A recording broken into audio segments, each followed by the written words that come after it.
Welcome to Spicy Toast Gaming. Thank you for tuning in to our Thresh Theorycrafting video. So today we're going to be going through and taking a look at what it would be like to play Thresh in Path of Champions. We've constructed a build based on the requirements for builds in Path of Champions, and we've already taken a look at what star powers we think would work well with that build and Thresh in mind. So let's take a look at the requirements and then go from there. So starting off, we looked at many of the different decks in Path of Champions and saw what requirements the devs had for when they were constructing these decks, and we came away with some rules that they all generally follow. So first is the size. So it's 9 cards and there's 2 copies of each card. So we have a total of 18 cards for the starting deck. And then in these decks there's 2 to 3 spells in most cases. And then lastly, most cards cost 4 or less other than the champion. Normally, if there's a champion or a card that costs above that, normally later on in their champion level ups, it gets reduced down to that 4 amount, except for some cases of certain spells. So generally, all of your cards end up being relatively cheap, and then you have those 2 to 3 spells and 18 cards total. So with all of these requirements in mind, let's go take a look at Thresh and what deck we were able to come up with him in-game. In-game now with Thresh, and this is the deck I was able to come up with. But first let's talk about Thresh himself. So Thresh is 5 cost, and he is a 3/6 challenger, and his level up condition is I've seen 6+ units dying. So that's allies or enemies. Once he levels up, he goes to a 4/7, and then the first time I attack this game, summon another attacking champion from your deck or hand. So this is once he's leveled up. The first time he attacks after that level up, he pulls a champion either from your deck or your hand and adds that to your attacking units. So very strong. Thresh can be a decent support champion, as if you have him, a lot of him in your deck, and you level him up, you're always going to be able to pull out those champions, and that can be very strong for cheating out champions like Aurelian Soul or something like that that costs a lot of mana. You're able to pull them out essentially for free as long as Thresh is leveled up. So I think it could be a very fun deck, but the main thing it's going to be built around is seeing units die, and that's the main theme I've gone with the star powers as well as the deck. Now his champion spell is the box. Deal 3 damage to each unit that was summoned this round. So if the enemy summons a whole bunch of units, then you can play this and deal a large amount of damage to their whole board, or well, all the units they summoned. It's a very fun card when you're able to use it. The enemy builds out their whole board, and then you just shut that down. So with Thresh, it's a very wide net for cards that would work with him, because in the Shadow Isles there's a lot of cards that are about killing or reviving units, and so there's a lot of different cards that could be added here. It's a lot broader than something like Galio, where there's only so many formidable units, so there'll be a lot of different ways to build this deck, but this is what I came up with. So for our 1-drops, we have Bark Beast. The first time an ally dies, grant it 2/2.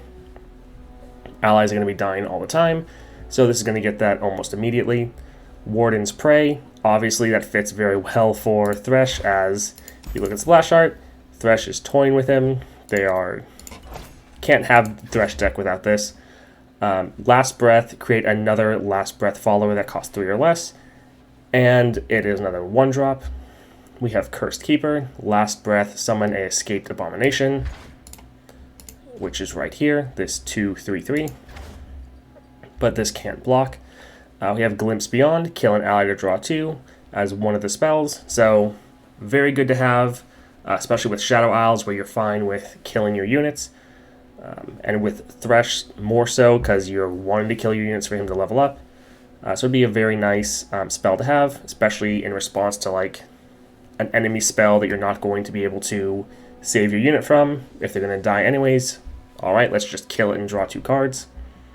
Chronicler of Ruin. Being able to kill an ally and then revive it, great for Thresh's level up, plus some of the star powers we'll get into later. For the second spell, we have Crumble. So it's slow, you won't be able to use it in response to enemy spells, but kill an ally to kill a unit or destroy a landmark. Very good, nice, low cost. It works like a slow speed Vengeance, except it can also hit landmarks. So very nice to have. I think that'd be a great addition. We have Thresh himself, and now we have Scuttlegeist. So 10 cost, but then reduce my cost for by 1 for each ally that died this game. Since you're going to have a lot of units dying, you'll be able to play this for very cheap and it'll be good. Now this next one, I kind of doubt they would actually put this in, but this would more be my personal hope because I think it would be a lot of fun. We have Rasa the Sunderer. So play kill the 2 weakest enemies if an ally died this round. I would love to see this and then have a cost reduction to even put it at like 6 mana or something like that. This card is so much fun to play, and being able to have a deck that would be able to put this in there as its one higher cost card, I think would be so much fun. Shadow Owls in general is just thematically awesome. So this one is just more my hope. Do I actually think that they would put this in the deck? Probably not, but I would love to see this in a Thresh deck. Alright, so that was going over his deck and how I constructed it. Now, there's a lot of different ways that you can build a Thresh deck. There's a lot of different cards that would work well. But just try to keep these in mind for when we're going over the star powers, which we'll cover right now. Taking a look at those star powers now. So first, for the 2-star, we have No Escape. +1 starting mana. When you kill an ally, summon a ephemeral copy of it. And then we have Chains of the Warden. This will be your 1 and 3-star powers. Round start, kill your strongest follower to summon that follower that costs 1 more. Now, for the 1-star version, I'd probably change this to round start, kill your weakest follower to summon one that costs 1 more. This would be a fun little play style of always having one of your units die every round. It would be similar in effect to the Vaults of Helia landmark, but instead of someone like Ornn, the landmark actually wouldn't be on the board taking up space. Especially with Thresh, you're probably going to have a wider board of a lot of units. And as Thresh, you're not really going to be caring about your followers, and so you're fine with killing them, using them as fodder. And also notice in Chains of the Warden, I specified kill your strongest follower, so not your strongest unit. That way your champions will be spared from this, and you're not going to accidentally kill one of your champions. Now, this would make Thresh level up very quickly, and you'd be able to pull out other champions from your deck, making him a great support build. Also, this way, your champions will be getting very strong, and you won't really be worrying about all of your followers on the board. You could actually have a more champion-focused deck if you wanted. And then the No Escape, you have many different ways to kill your own units. So being able to kill your unit and then have an ephemeral ally or ephemeral copy of it to even block or then attack also would be very good. You might want to add to No Escape that when you kill an ally that's not ephemeral, summon a ephemeral copy of it if you wanted to slightly limit its power.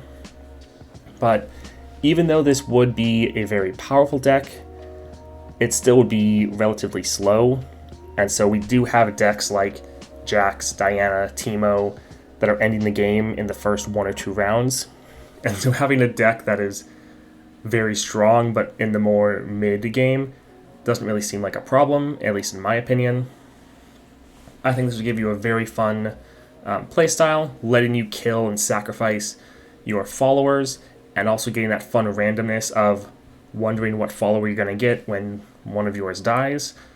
As far as relics for Thresh, I think Corrupted Star Fragment could be very good on him, knowing that when you attack, you can consume those ephemeral copies that you potentially got when a unit died, or you can even kill a unit and know you're going to get another ephemeral unit that if you want to glimpse that, or use your Chronicler Ruin to kill it and then summon a non-ephemeral version of it.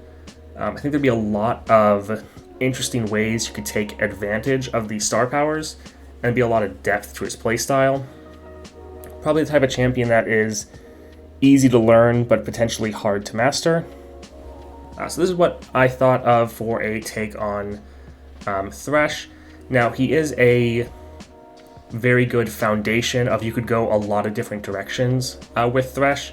So definitely there's other ways you could make this successful with very different star powers, potentially more leaning into his support role and making him a very good support champion where you're more relying on just leveling him up and supporting whatever unit or whatever champion you have in your deck. That could also work. And the deck itself, there's obviously many different ways to build it, but this is what I thought would be very fun to play in game.